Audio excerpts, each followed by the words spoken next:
Hello बच्चों, let's read this question. The question say that match the species in column first with geometry slash shape in column second. Column first में यहाँ पर कुछ compound given है, column second में बच्चों इनका geometry या शेप गिवन है।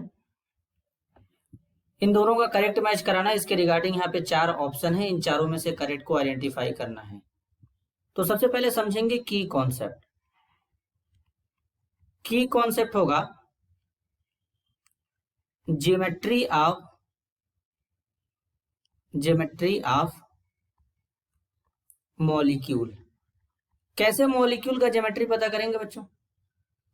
उसके लिए हाइब्रिडाइजेशन कैलकुलेट करते हैं। हाइब्रिडाइजेशन कैलकुलेट करने का तरीका होता है number of lone pair plus number of sigma bond. इन दोनों का सम जो होता है स्टेरिक नंबर के बराबर आता है।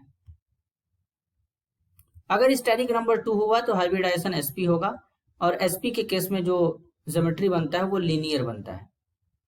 अगर स्टेरिक नंबर 2 हुआ तो 3 हुआ तो 3 में sp2 बनता है, और sp2 होने का मतलब है ट्राइगोनल प्लेनर आता है। अगर स्टेरिक नंबर 4 हुआ तो sp3 होता है, और sp3 में टेट्राहेड्रल होता है। और अगर स्टेरिक नंबर 5 हुआ बच्चों तो 5 में क्या होता है? sp3d होता है, और sp3d का जो ज्योमेट्री बनता है वो होता है ट्राइगोनल बाइपिरामिडल। इसे शॉर्ट में टीबीपी भी लिखते हैं बच्चों। टीबीपी का पूरा नाम क्या होता है? Trigonal bipyramidal. तो अब बेसिकली अगर हम यहाँ पे बात करें H3O+ से स्टार्ट है, तो ऑक्सीजन इसके साथ में 3 हाइड्रोजन इस तरीके से हम लगा देंगे। इसके ऊपर एक लोन पेयर हो जाएगा, यहाँ पे पॉजिटिव चार्ज। अगर हाइब्रिडाइजेशन कैलकुलेट करेंगे तो 3 सिंगल बॉन्ड है, मतलब 3 सिग्मा, एक लोन पेयर, 4 के रिस्पेक्ट में sp3। स्टेरिक नंबर 4 बना, मतलब हाइब्रिडाइजेशन sp3 हो गया। और जब sp3 हुआ तो इसका ज्योमेट्री कैसा होना चाहिए? टेट्राहेड्रल। लेकिन यहाँ पर एक लोन पेयर प्रेजेंट है बच्चों। अब ये लोन पेयर क्या करेगा? इसमें रिपल्सन क्रिएट करेगा। जब इसमें रिपल्सन क्रिएट करेगा इस बॉन्ड पेयर के इलेक्ट्रॉन में, तो बॉन्ड पेयर का जो बॉन्ड पेयर है वो नीचे की तरफ कंप्रेस हो जाएगा। तो कंप्रेस होने के कारण कुछ इस तरीके से यहाँ पर देखेंगे तो ये कुछ ऐसा दिखेगा। तो यहाँ पर ये पिरामिड बनाता हुआ दिखेगा, तो इसलिए यहाँ पर ये कैसा हो जाता है? पिरामिडल हो जाता है। तो इसका जो शेप है वो कैसा हो जाता है? पिरामिडल हो जाता है।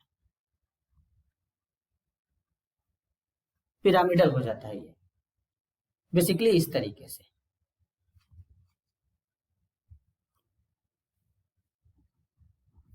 ज्योमेट्री में बच्चों लोन पेयर काउंट करते हैं, लेकिन शेप में लोन पेयर काउंट नहीं करते हैं। अगर इसके ज्योमेट्री की बात करते हैं तो इसका ज्योमेट्री डिस्टॉर्टेड टेट्राहेड्रल होता, मतलब टेट्राहेड्रल के जैसा बिगड़ा हुआ। लेकिन यहाँ पर इस लोन पेयर की वजह से इसका जो ज्योमेट्री था शेप में कन्वर्ट हो गया, पिरामिडल हो गया। तो इस तरीके से ये पिरामिड में हो जाएगा। तो पिरामिडल हो गया तो ए का मैच किसके साथ में हो जाएगा? वी के साथ में हो जाएगा।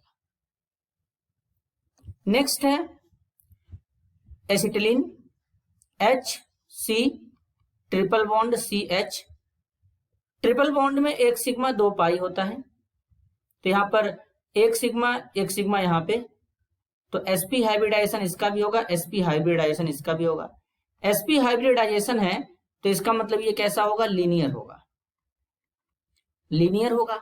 अब लीनियर है तो B का मैच किसके साथ में जाएगा? फर्स्ट के साथ में चला जाएगा। सेकंड में है ClO2-, तो यहाँ पर Cl लेंगे, O- double bond O। Oxygen का वैलेंस इलेक्ट्रॉन 7 होता है, तो यहाँ पे 2 लोन पेयर भी इस तरीके से रहेंगे। लोन पेयर में भी रिपल्सन होगा, और ये इसको नीचे की तरफ भी कंप्रेस करेगा, रिपेल करेगा। और क्लोरीन का हाइब्रिडाइजेशन कैलकुलेट करेंगे तो 2 लोन पेयर हैं, डबल बॉन्ड में 1 सिग्मा 1 पाई, तो 1 सिग्मा यहाँ से 1 सिग्मा यहाँ से sp3 हो जाएगा, स्टेरिक नंबर 4 बनेगा। तो जब sp3 है तो टेट्राहेड्रल होना चाहिए, लेकिन नहीं हो पाया, लोन पेयर की वजह से चेंज हो गया। तो जब चेंज हो गया तो ये कैसा दिख रहा है? एंगुलर दिख रहा है। अगर लोन पेयर को गायब करके देखेंगे तो एंगुलर दिखेगा बच्चों, वी शेप दिखेगा, उल्टा वी रहेगा, तो इसको बोलेंगे एंगुलर शेप, एंगुलर। तब ये एंगुलर हो गया, तो सी का मैच किसके साथ में हो जाएगा? सेकंड के साथ में हो जाएगा, एंगुलर। अब नेक्स्ट है NH4+, इसको अमोनियम आयन कहते हैं। अमोनियम आयन में नाइट्रोजन के साथ में 4 हाइड्रोजन कुछ इस तरीके से जुड़ेंगे, इस तरीके से नाइट्रोजन के साथ में 4 हाइड्रोजन जुड़ेंगे। अब नाइट्रोजन के ऊपर एक प्लस चार्ज है तो या तो ब्रैकेट के बाहर प्लस चार्ज इस तरीके से लगा दें। लोन पेयर 0 है, 4 सिग्मा है क्योंकि चारों सिंगल है, तो sp3 हो जाएगा। कोई लोन पेयर है ही नहीं तो कोई चेंज नहीं होगा, ये कैसा हो जाएगा, टेट्राहेड्रल, टेट्राहेड्रल हो जाएगा। तो बेसिकली डी का मैच कहां पे चला जाएगा, थर्ड में चला जाएगा। तो अगर इनका एक ऑर्डर बनाएंगे तो ए का क्या होगा 5, बी का क्या होगा फर्स्ट, सी का क्या होगा सेकेंड, डी का क्या होगा थर्ड। तो इस तरीके का ऑर्डर कहां से हो रहा है, ऑप्शन 2 में। तो इस क्वेश्चन के लिए करेक्ट आंसर क्या होगा, option 2। This is your answer. I hope you understood it well. All the best.